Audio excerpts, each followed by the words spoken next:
Now the cocaine comes to America. So now they turn it around and saying, well, what are we going to do with all this coke?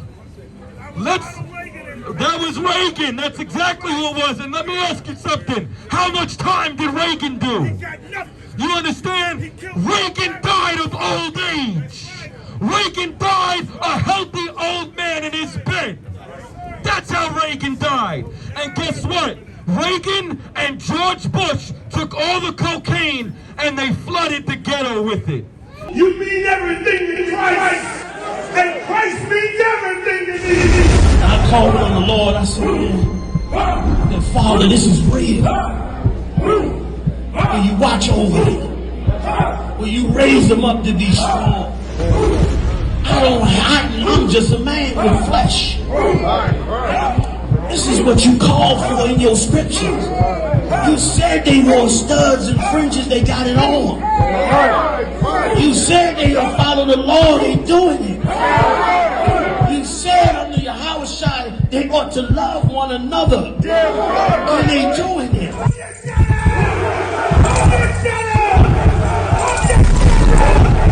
Be like them. You want to be a gangster. You think Donald Trump is a gangster. Donald Trump is a gangster. You understand? Black man, you ain't supposed to be no gangster. You sell drugs, you get 15 years. The white man sell drugs, he's the head of the CIA. His name is George Bush Sr. You think you a real drug dealer? The white man's a real drug dealer. You understand? You think you a real killer because you done dropped 3 of your ops. You understand? The white man got bodies. He'll turn around and he'll give everybody syphilis. You understand? He'll turn around, he'll find your biggest warriors, you understand, and put blankets on them with smallpox. He got chemical warfare. But you think you a gangster. You think you hard.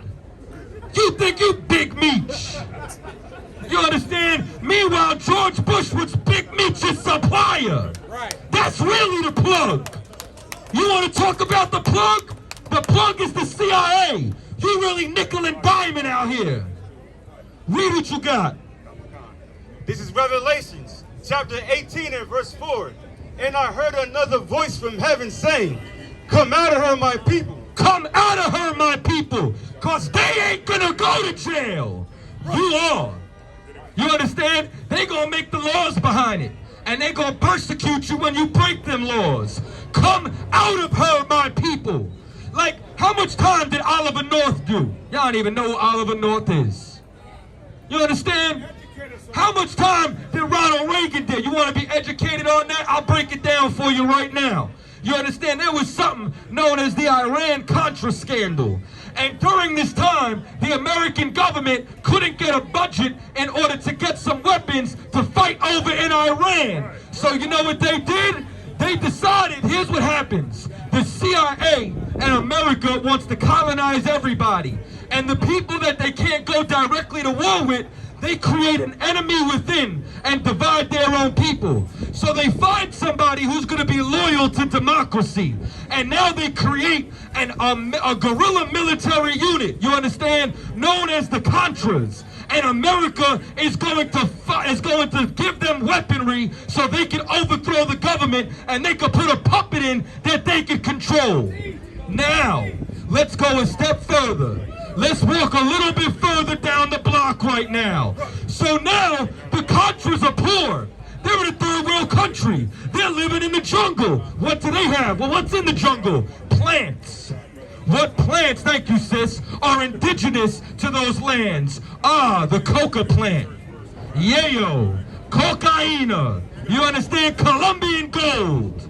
So now, they take the cocaine and they trade the weapons for cocaine. Now the cocaine comes to America. So now they turn it around and saying, well, what are we going to do with all this coke? That was Reagan. That's exactly who it was. And let me ask you something. How much time did Reagan do? You understand? Reagan died of old age.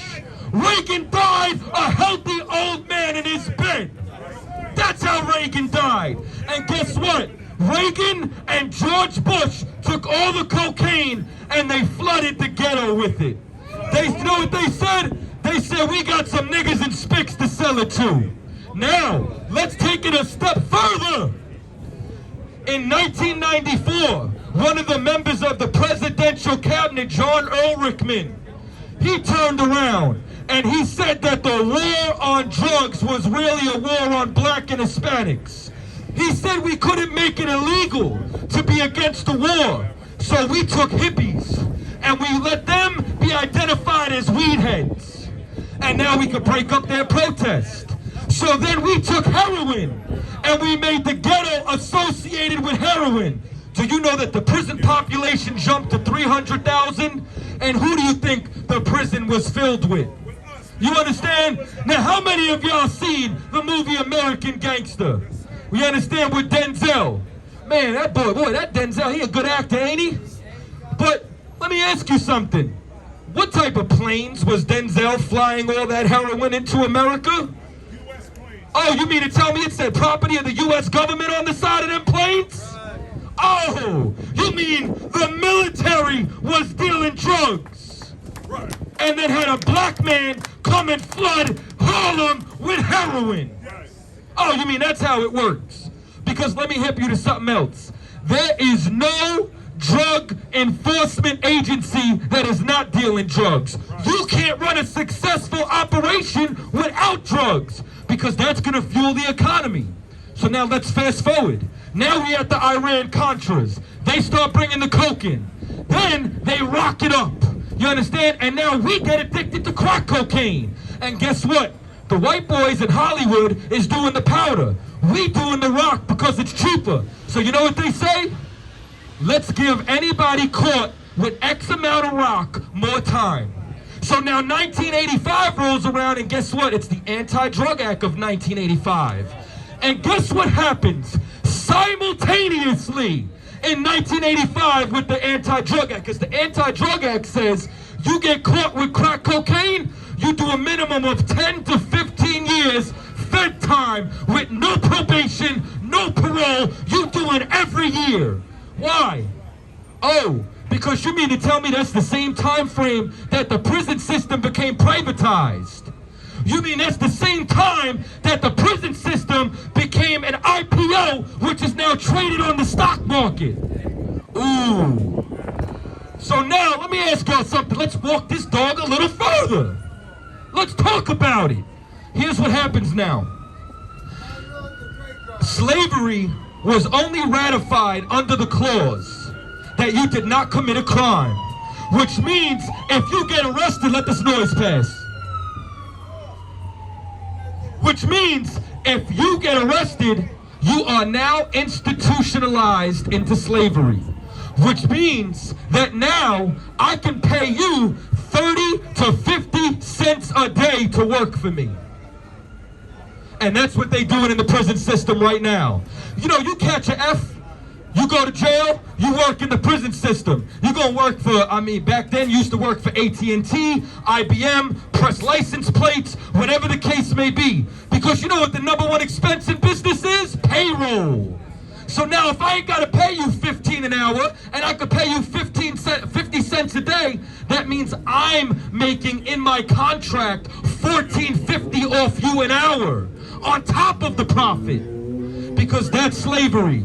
That's how it is. That's how it goes. Now let's take it a step further.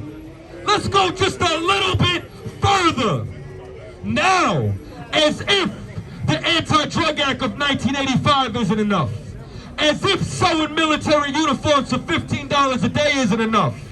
Now here come the Clintons in the 90s. At the height and the peak of the crack epidemic. And what do they institute? The 3-strike law. So that now, if you're a 3-time loser, you know what happens? You get to go away and work for them for life. Now go vote. Now go vote. Now go vote for the Democrats and the Republicans. Now go put somebody else in the trap house. Excuse me, I mean the White House. Go do that. You understand? Or you could do this. Read that scripture again. This is Revelation chapter 18 and verse 4. And I heard another voice from heaven saying, Come out of her, my people, that ye be not partakers of her sins. That we be what? not partakers of her sin. Because the Lord is going to deal with us first, because we're his children. You punish your child, not the neighbor's child. We're God's chosen people. Why do you think we're the best at everything? Why do you think Simone Biles been coming home with the gold for the last 12 years? You understand? Why do you think the best boxers, past, future, and present, is black and Hispanics? Why do you think that we run everything that we do? Because God put his blessing on us. And that's why every other nation hates us.